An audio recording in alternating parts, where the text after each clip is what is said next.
Yo, what's up, my people, mi gente? Welcome to another episode of What's Next. I'm your host, Lou Maroto, and today we have another special guest that I'm excited about. Been hitting him up for a little bit, and we've met through social media, and a great dude nonetheless. But before we get into the meat and potatoes, let me just say thank you to the people that have given me the opportunity to stay here in front of these cameras, who have given me the platform to have What's Next with Lou Maroto, all right? Because nothing's easy, and I gotta say I was blessed by Simpatico Real Estate. If anyone's looking for commercial, residential properties, give Simpatico Real Estate, my man Tommy Morrison. Thank you for always having my back. Also, Bushel Stop.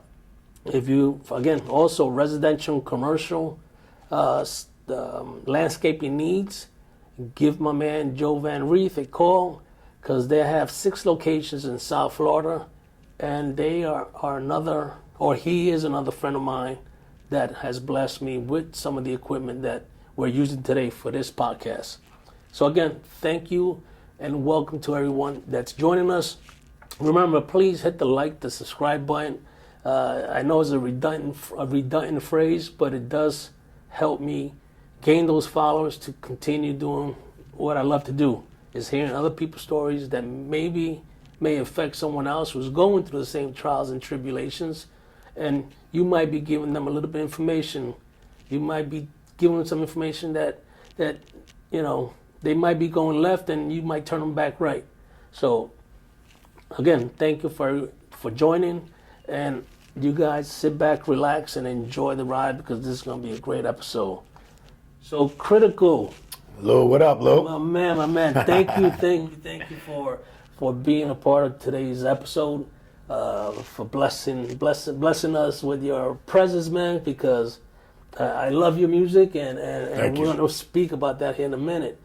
But let's do like pretty much everyone else. Let's start from the beginning. Tell me where you're from, where you grew up. Give me some background on you. Well, originally I'm born in Brooklyn, New York. My family moved to Staten Island, New York. I did most of my growing up in Staten Island, New York. And for the past few years now, I've been living down here in West Palm Beach, Florida. How big of a change was that for you, from New York to West Palm, and how did you end up here? I mean, the transition has been seamless, easy, enjoyable. For me personally, it's like night and day out here, the way of life, the scenery, just everything about it is uplifting and exciting, and you know, kind of gives you that boost that you need, you know, for me personally, to get out there and chase it. It was just like a brand new beginning for me. Did you, Critical, did you have family down here before you moved? No, I didn't have family down here. I had a friend that lived down here, and you know, was coming back and forth visiting them, and then, you know, through all of that, came to fall in love with the area, and just figured this was the right spot to be. You know, I was, you know, growing up in New York, you kind of get accustomed to the hustle and bustle. Everything's like quick paced, always now, and, you know, coming down here was like a little bit more slow paced, but, you know, there's still life down here. There's still action. It's not boring. You know, it's not Miami, and that's also kind of like why we chose this area, because I just, you know, I was trying to get away from like the massive people everywhere and too much stuff going on. I was looking to tone it down a notch. Yeah, kind of like if you stop walking, somebody runs over you in New York. Then down here, people, for the most part, people are nice, friendly, you know. They're not going to run over you. Nah. Well, on the road, driving, they might run you over. For real, Jesus Christ, you can't drive down here. Let me ask you real quick. Tell me how the name Critical came about. So the name Critical came about through 2 instances. Critical, I derived it from who was my favorite rapper at the time growing up, which was the RZA, and from Wu-Tang Clan, and he had an alias that was Bobby Digital. And, you know, I always loved the RZA. He was always my favorite member of the Wu-Tang Clan, and kind of like a homage to him, I made my name Matty Critical, because my first name is Matt. And I replaced the C's with K's, out of respect to my older brother who was always supporting me musically, and his graffiti tag was K. So I swapped out the C's with the K's, and that's how I came up to that. And then as I got older, I just thought Maddie sounded corny, so I dropped Maddie and was just strictly critical. But it fits me well because I'm a fairly critical person. I always overthink and overanalyze, and I don't really let anything just go right by me. Bro, you might like como se dice in Spanish? There's a word like, yo, like you my brother, like I'm the same way, like I'm critical about things, and like you say, I can't just let things go by. Nah, I can't. So tell me, so what high school did you go to in Brooklyn or Staten Island? In Staten Island, I was going to Tottenville High School until they finally got fed up with me and threw me out of the school after doing my freshman year 3 years in a row. School really wasn't for me. By the time I got to high school, I actually had broke my arm and had to get a screw in my arm, and it was in my right arm, and I wasn't able to write, and I kind of just was fed up. I never really I didn't like schooling, and that was just an excuse for me to just be fuck this. And I was already making music. I had a job. I was working already, so I was never just lazy lying around doing nothing. I just didn't like school. Tell me what got you into music besides growing up in New York and that vibe. I would have to attribute some of it to my father. My father was a musician. He sang, he played the guitar, he was in bands when he was younger. And, I just always had an affinity for music, whether it was being a young kid singing songs or doing fake music videos or, I was in the band in school. I played the trombone and the saxophone. And just as I got older, progressed, attaching more to the music that I loved and enjoyed. And, I first started out trying to DJ. I saved up some money, bought some turntables and stuff. I think they were Newmarks, some pieces of shit, some purple things. And DJing wasn't for me.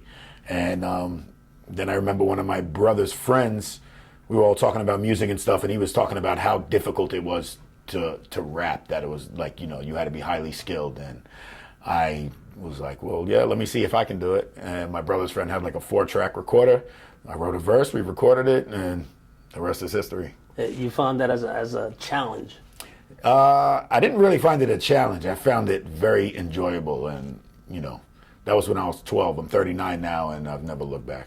That's what's up, man.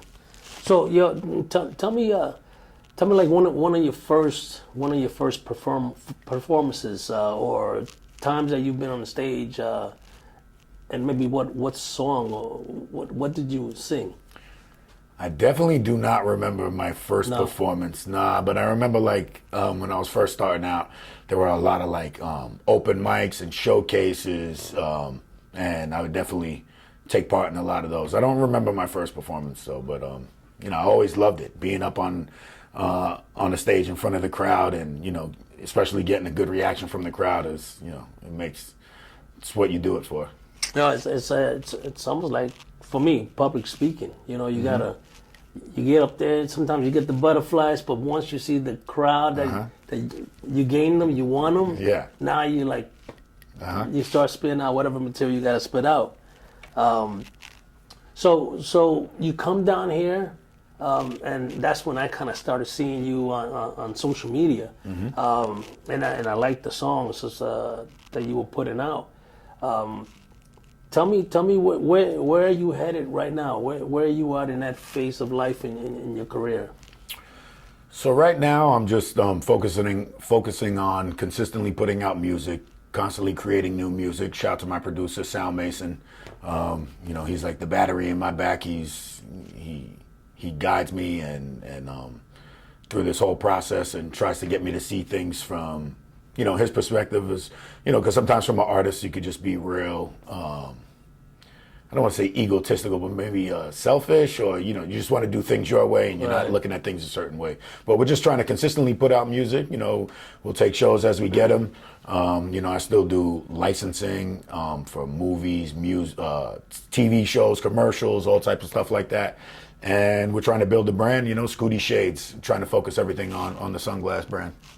And I've been following that, some really nice products. So if you haven't had a chance to check out Scooty Shades, where would someone go to to find some To Scooty find you, shades? yeah. It's, ScootyShades.com. SCOOTY Shades.com. there you go. Easy. Easy peasy. What's next for you? What's on the burner right now? So right now I'm in the process of actually opening up a couple of barbershops here in South Florida. I've also been a barber for as long as I can remember. Not as long as I've been doing music, but almost just as long. So, starting to branch out and do that down here and just continue to focus on working hard, putting out videos, putting out music, putting out new sunglasses, and, just I love enjoying the life. entrepreneurship. Uh-huh. You're doing the music, and then at the same time, you don't stay in one lane. You got different options in life. Yeah, and that's for everybody, not just me. Everybody got different options. You just got to act on them. And, I'm just driven. I'm like a workaholic. I don't like to sit around and do nothing. I got to stay constantly busy. Yeah, and that's a great message for those that are listening. That maybe one track is the word. I don't know, but you can do other things in life besides that one particular thing that you have presently going and be successful. But like you said, you got to keep moving. You can't just stay in one lane this time. Yeah, no, you can't be stagnant. You don't know what opportunity you have is going to hit. So I just try to put 100% into everything that I do, and stay consistent And see what happens, right? Right. Tell me, I know you recently performed it down here in West Palm at Sunfest. I did.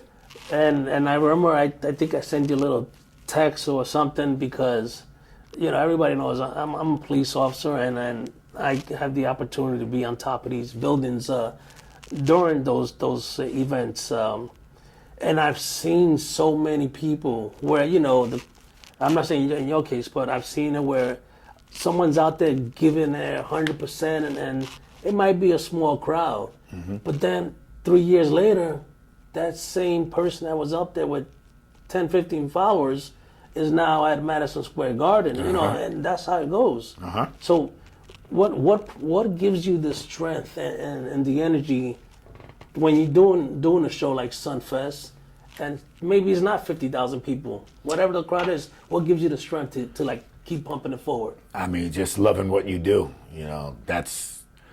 Those are like notches off the block doing something like that, and just being up there, whether it's, for me, it's actually a lot easier to perform in front of a massive crowd than it is to a smaller crowd, because you could see all the eyes on you when it's a smaller crowd. When it's a large crowd, you kind of get lost in it, and, you're just doing your thing. And obviously there's energy there, and you feel it, and you get pumped up and stuff. But I kind of like when there's a lesser crowd. It's a little more intimate.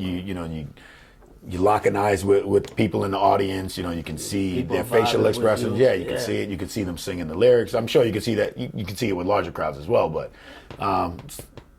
it's a little more intimate. Yeah, that's what's up. Well, if people would like to follow you and see you on social media, where would people find you? Everywhere, on every social media platform, under KRT NYC. And then there's ScootyShades.com and ScootySchoo.com, and that's COOO.com. Yo, and that Scooty Scoo song, I love that song. Thank you. I've seen I see all your videos, and I'm kind of changing the topic just a little bit because you post pretty much almost daily, right? Or I try to be pretty you're consistent. Yeah. You're very consistent on posting, and you have these like, I don't know, was it called a one-liner? Or, I don't know what you but call it's very it. catchy. Uh-huh. Tell me how that started. So when I first moved down here, coming from New York, unfortunately I had a DUI in New York, and I had lost my license. And in New York, you don't really need your license. There's public transportation everywhere. So I never got my license. And during the pandemic, I had bought a one-wheel. And I would just ride that thing around for fun, just to pass time. And then when I moved down here, I didn't have a vehicle yet. So I was riding my one wheel, whether I ride it to, to the barber shop or to the beach or wherever I was going. And just to keep myself busy, I started recording these videos while I was riding on the one wheel. And they started, I was getting a good reaction from them, just speaking my mind on stuff. And all of a sudden, a couple of my videos just like took off, went viral. And, now, people people get mad at me if I don't post them. Yeah. I got to keep posting them. Yeah. You know, a lot of people reach out to me. They tell me I'm doing it all in comedic fun. I'm trying to be funny, put a smile on people's face, but I'm also trying to be truthful with what I say. I'm not just, talking nonsense. And, apparently I'm touching a lot of people. I'm helping people. And for me, that's everything that I do entertainment-wise is all about connecting with people. And if I can, connect with people and put a smile on their face or help them out, that's a job well done on my end. Bro, you're doing a phenomenal job, because I know I look for them kind of like the newspaper, And I saw today, I think it was today. Yeah, it was today. That was hilarious. I think it was we call it, fellas. It takes two people. It takes two people to ruin a relationship: your girl and her mom. And I almost pissed my pants, man. I was riding in the car and I was looking at the video and I said, "Bro, that's just hilarious." What's the glasses? Mm-hmm. Is there any other products that you presently have for sale or that you're presenting to the public? Yeah, I have some merch and stuff like that. Some Scooty School merch. We got hats, T-shirts, bathing suits, and stuff like that. But that's. To me, I'm just providing some merch with that. The real goal and focus is focusing on the Scooty Shades eyewear brand and taking it to the next level. And there's a lot of different styles, man. They're really nice. So thank you. Make sure you cop a pair, man. Support my man Critical and support small business. Yeah. All right, support small business. Don't go to the big companies, with these fluffy names. Getting they don't care quality, about you. Same quality from a brand you can love and respect. Right, made right here in the USA. That's what's up. Critical, tell me one of your biggest trials and tribulations that you've had in your life that caused you to change your ways. To change my ways. Yeah, maybe you were undecisive on a certain thing in life, and you just say, you know what, this is making me go this way. Yeah, growing up, I was definitely not headed on the right track. I got into I was selling drugs, selling weed, selling ecstasy and shit like that. And, getting in trouble with police, getting locked up, getting arrested, getting thrown out of school. And, I don't know what had happened, but one day, I had just come across this video from this dude. His name is Sadhguru. I guess he's a guru, for yoga and stuff like that. Gotcha. And, I think I just went down the rabbit hole and was watching hours upon hours of his videos. And what Sadhguru does is kind of try to put life in perspective, and everything he was saying was kind of clicking. It made sense. And then I ended up going to one of his retreats. And it was, I don't even, it was just a group of people put us in a room. We had to be quiet for 3 hours. Nobody could talk. Then, then they took us to a park in Manhattan and we played dodgeball and then they did some meditation and stuff like that. And after that, I don't know, my whole train of thought started changing and I started, putting life in a different perspective and started, trying to go down a better path. That's what's up, man. Meditation definitely helps, It does. You know what? And I started doing yoga. Uh-huh. Fortunately for us, we have a lady that comes every Tuesday at 6:30 in the morning at the PD. Mm-hmm. And right now it's only 4 people, but I'm sure it'll grow. But yeah, it is, mentally, a peace of mind. Yeah. After you do all the maneuvers, and some of them things are not easy the positions or the poses. But at the end, how they tell you, hey, all right, this is almost relaxed time, take your mind to another place. Mm-hmm. Bro, I fell asleep and I started snoring. So my mind, I don't know where it went, but it almost didn't come back. Yeah, but it's good sometimes, you just give your mind a break. I mean, when we would do it, they would give us certain mantras to focus on and, you just focus on your breathing and everything and you just give your brain a break from, we live from everyday life. The world is a crazy place, so it's good to detach, look, sit back, overlook everything from a distance, and figure out what you want to do and get it done. That's what's up. Let's go back to hip hop a little bit. Who's one of your biggest artists out there that you put on? Who's your top 5 rappers out there? I know it's hard. I know it's hard to say that. Ask that question. But I know we all yeah. listen to. I don't have a top five.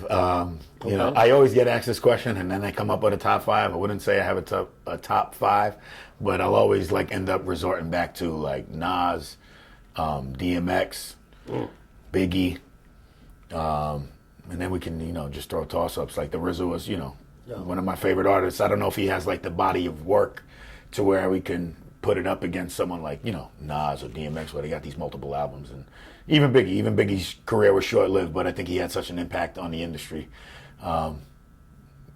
Big Pun was amazing. I mean, I grew up in New York in the 90s, growing up with all those artists. Like, it's kind of everybody brings something different to the table. What I saw something recently where they were trying to do I forget what they call it. They did it in Madison Square Garden where like the Lox did against Dipset. What was that actual challenge? Yeah, I know what you're talking about. Where they do like artists versus battle, artists. Right? They supposedly battle against each other. Yeah. But long story short, they were mentioning Jadakiss. Like, how would Jadakiss be against like Hove? I mean, I would give it to Jadakiss. I'm personally not a Jay-Z fan. I never was. But I mean, I'm in one of Jadakiss's videos, so I'm gonna give Jadakiss. Which one? It's called Taste of That. It's Jadakiss and Fred the Godson. We filmed that out in the Bronx. Bro, I'll tell you a quick story. My nephew in New York was very good friends with Kiss and the whole Lox. So they were down here in Miami many years ago. I think We're Gonna Make It was, I think, one of the first songs they came out with. Mm-hmm. And I believe we were at Mansion. So my nephew invited me. He's like, "Your uncle, be down here with the crew." So I went down there, bro, and probably the best time I thought I was a rapper.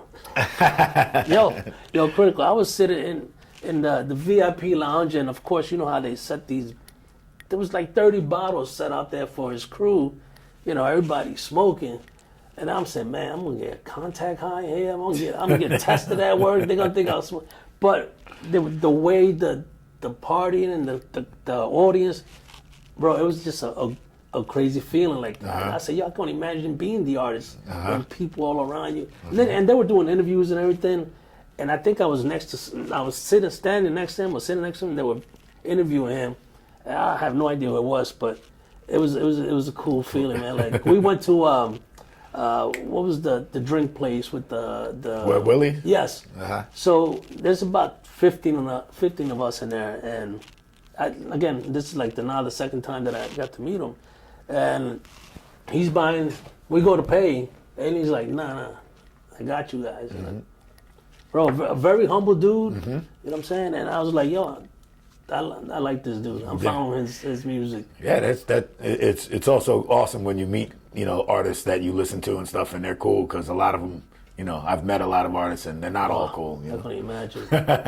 Especially, I used to work at nightclubs in Manhattan. I was an MC working alongside DJ. So one of the parties that I worked at was like one of the, it was the number one party in Manhattan on Monday nights, and artists would come through all the time, and it's a letdown.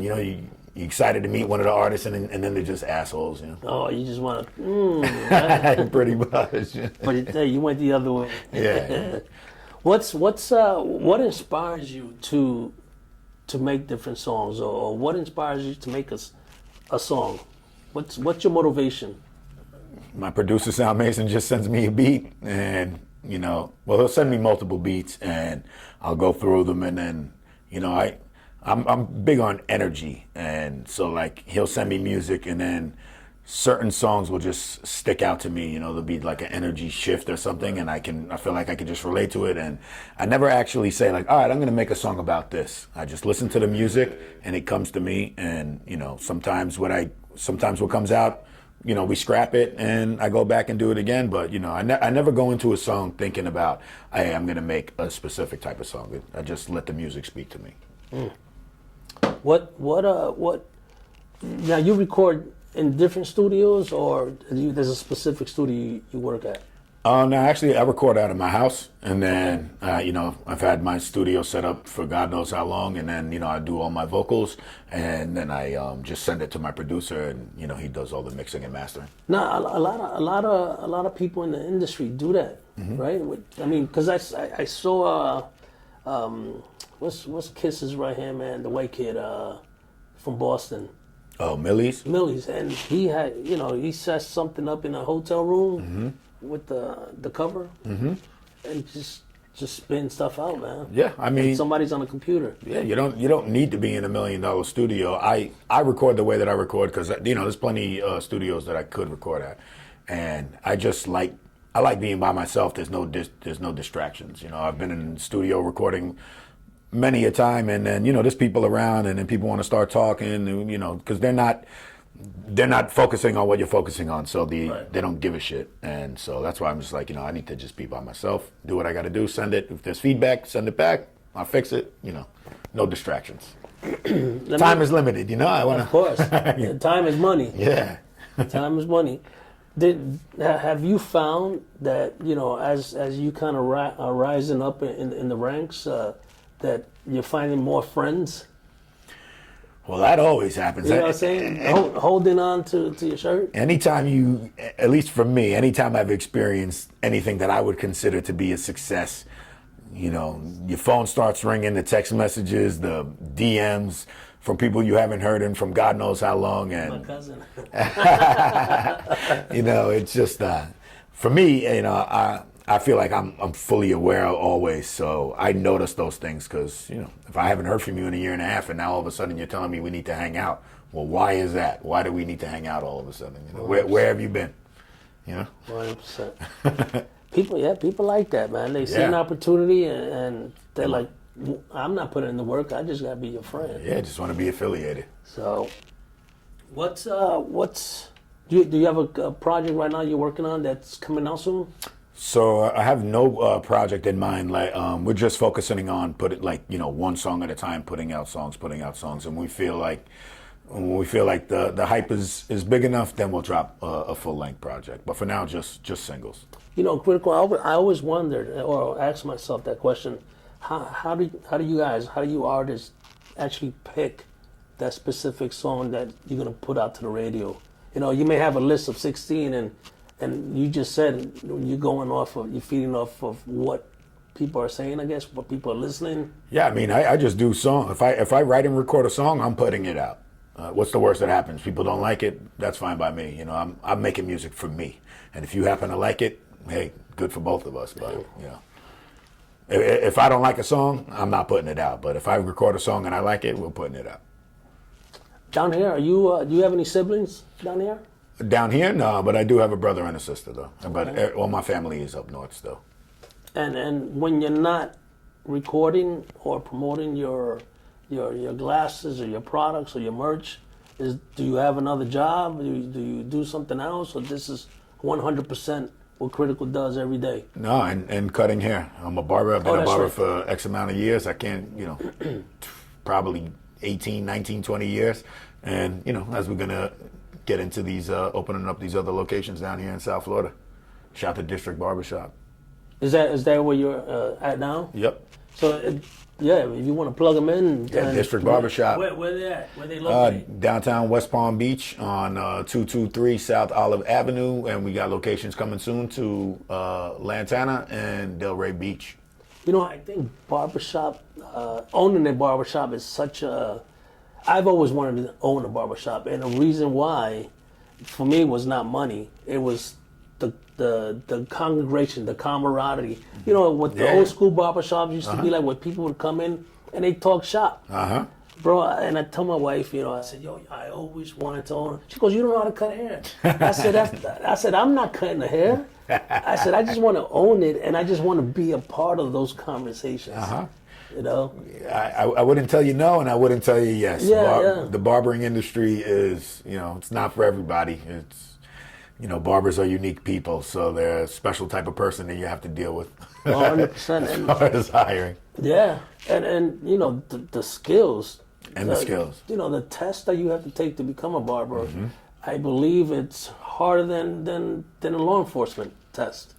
I don't know. You know, it depends, I guess, where you do the test. When I did the test, you know, it was almost 2 decades ago, and I just had to go. It's a lot of hours. It's hours, yeah. It's about the course or whatever. 1,500 hours, I think. Yeah, that's a lot. Yeah. But hey, I don't want my line here and there. Hey, you'd be surprised. They barely teach you how to cut hair in barber school. They just want to make the biggest key to barber school is they want to make sure you know how to be hygienic and clean your tools and not spread disease. The haircutting, as you can see, a lot of people walking around with fucked up haircuts. Bumps. They're not teaching haircutting. Bro, I go to a barbershop down in, and I might change because you promoting this spot. Hey. But, you know, they do good lines, but hygiene-wise, they're not on point, you know. Yeah, and that's that's huge. Yeah, you don't want to be, you know, there's things like ringworm or whatever, things even as worse as, you know, as bad as HIV. You got to be clean. Especially when they're doing the edging, you know, with that blade and shit. So, where do you see yourself in let's just say within the next 5 years? What do you see yourself? In the next 5 years, I see myself, you know, with a lot more money, number one. That's a good thing. Owning multiple businesses, having expanded my social media reach, you know, drastically, enormously, and, you know, Scooty Shades being a household name inside the eyewear community. What would you tell someone that was in your position when you first started and are trying to do the same thing you are? What advice would you give somebody? You know, you just have to, you need discipline. You need a lot of discipline, and you need to be very consistent, and you need to not care what people say or think. You know, I'm not saying, you know, completely disregard everything that people say, because people do give good advice, and sometimes you could not listen to it because your ego. But, you know, a lot of people, you know, even your own parents, your siblings, even your spouse, you know, they would try to talk you out of doing things because, you know, they don't think it's possible for themselves to do something similar. So, you know, kind of got to block out a lot of the negativity and just be focused and dedicated, you know, to the best of your ability, because there's other people out there working as hard, if not harder than you. 100%. Some of that, and that's one of the best statements ever, is someone's working twice as hard as you are right now. To do the same exact thing. So, I'm trying, bro. I had like a million questions, and I got this directed here. What's your next venue? What venue would you like to see yourself in? Performing wise? Yeah, performing wise. I mean, I definitely would like to perform at the Red Rocks in Colorado. I don't know if you're familiar with that venue. It's built into like the mountain. Oh, wow. And the acoustics in that venue are crazy. You know, the whole seating structure is the mountain. Like they cut out seats into the mountain and the stage is in there. Yeah, that would be a venue that I would definitely want to perform at.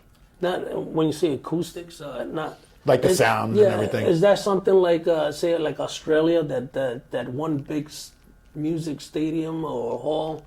It's really big. I forget the name of it, but a lot of singers, opera singers. Oh, that opera house? Yeah.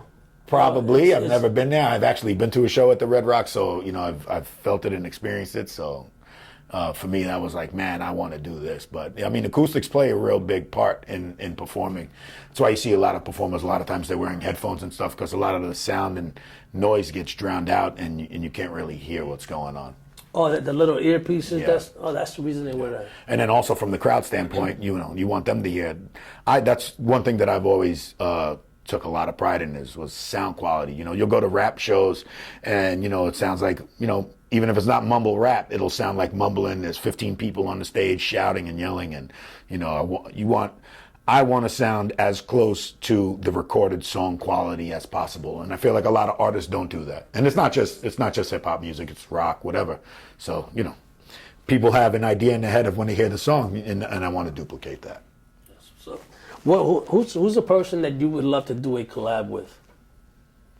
I know, and again, that's kind of like a open-ended question because there's so many people out there that are good, and I'm sure you would want to collab with them. But who's somebody that you just critical would want to do a show with? To perform? Yep. To perform? Maybe like System of a Down. You know who they are? No, I don't. I'll be honest on that one. They're like a hard rock band, but I've seen them perform live a bunch of times, and they're fucking awesome. And I would like to. They have the energy that you like. Yeah, you know, maybe not the same crowd, but I like the energy. Yeah. Interesting. High energy. And is that rock? You said that's rock music. Yeah. Rock music. They're not. I don't. You know, they might still be. I haven't really heard much from them now, but you know, they're from years ago. Okay. So, you've definitely heard the music. You might just not know it's them. Yeah. Now I know they do a lot of shows down in downtown West Palm. I believe it's Respectable. They bring a lot of different artists in there. Yeah, they System of a Down might be too big for them. You know, they were a big band. They've worked with like Rick Rubin and stuff like that. Oh wow, yeah, and those are major producers from Rick Rubin from Def Jam. Yeah. Def Jam. So, what about Madison Square Garden? Yeah, I mean, I'd love to perform in Madison Square Garden, the Mecca but I mean, not really. For me, you know, people will probably get mad at it, but I'm kind of detached from New York at this point, and I don't really, you know, outside of seeing friends and family, doesn't do it for me. Okay. Different strokes for different folks. Yeah. So. And the bagels and the pizza, though. I'm going up there first week in August with my kids. Hang out for our birthday, my birthday. Nice. So what's trying to figure out how to ask this question for you. What are you mostly a solo artist, or do you perform with other artists? No, I'm mostly solo. I'm kind of a loner. You know, I like to do stuff by myself. I like to be by myself. I don't really, you know, I never really give any thought to like collaboration or anything like that. I just If it happens, yeah. I like things to occur naturally and not forced. Yeah, you know. I like that, man. Thank you. That. So, well, I think I got most of the information that I want out of you. Again, ladies and gentlemen, please follow my man Critical. Some outstanding music. Please follow him on his social media platforms. I'll definitely have all that stuff in my description when we do the video. I'll put the description for your merch and your products and all that stuff. So, do you have anything you want to add? Anything you would like to say in reference to the business? I mean, just shout out to everybody who's been showing me love since all my videos started going viral. Supporting the videos, supporting the music, supporting the sunglasses. Shout to my man Lou right here for having me on the show. Thank you. And definitely shout to West Palm Beach 561 for showing nothing but love. That's what's up. So with that said, ladies and gentlemen, I'm going to say thank you again for joining us. Again, watch my man Critical. My man's blowing up. You're going to see him more and more and more. He's definitely not going away. Nope. He's definitely not going away. I can tell with his energy right here. I can feel it. You know, it's just pure positive thoughts, man. So thank you, and I look forward to putting this out as soon as I can so you guys can enjoy it even more. So.